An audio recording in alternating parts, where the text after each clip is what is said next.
Question 33. Holy wow! This is a very long question. I actually calculated it and it contains around 280 words, which means it needs almost 3 minutes to read it. Let's agree that if you find such a long question in your exam, you should leave it to the very end of the exam, only if and when you have time. After all, this question is like the rest of the questions. It scores only 1 point. So let's use those 3 minutes to solve another 3 questions or whatever, and if and only if we have time, then we will look into this one. Now let's assume we have time and solve this question together. First, I will try not to read the whole questions from the start.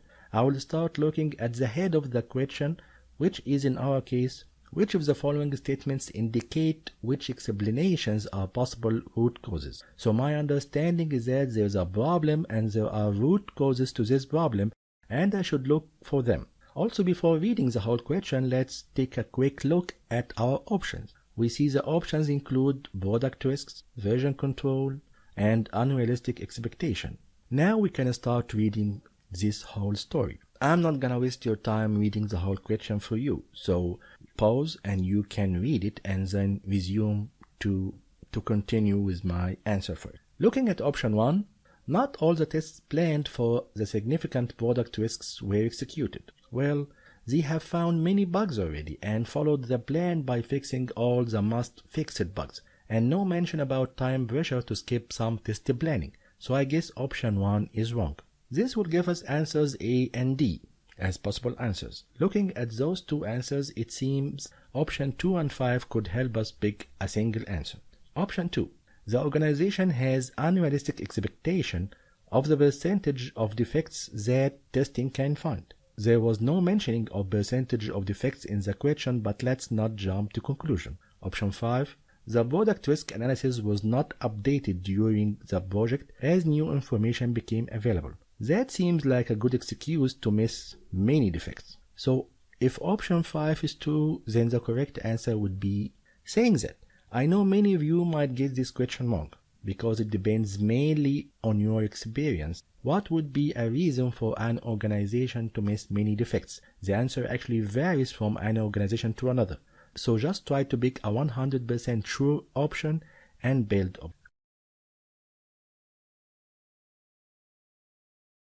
Question 34. Consider the following statements, and we have 5 options, and we have some of the options true and some of the options false. This question seems to talk about incident management. Some statements are true and some statements are false. Option 1.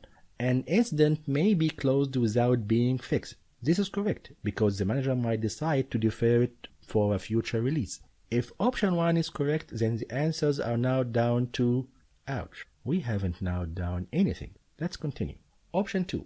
Incident may not be raised against documentation. This is wrong because incident can be raised during the review of a document. So if option 2 is wrong, then the answers are now down to B, C, or D. Would option 3 help us answer the question? No. Would option 4 help us answer the question? Yes. Option 4. The incident record doesn't include information on test environment. This is wrong because part of the incident report is specifying the test environment used so the developer can duplicate the bug on his machine. So if option 4 is wrong, then answers are now down to B, D. Would option 5 help us answer the question? Yes. Option 5. Incidents should be raised when someone other than the author of the software performs the tests. To translate the long statement, if the author of the software, the developer, finds an incident, do you think he should raise an incident against himself? No, that would be a waste of time.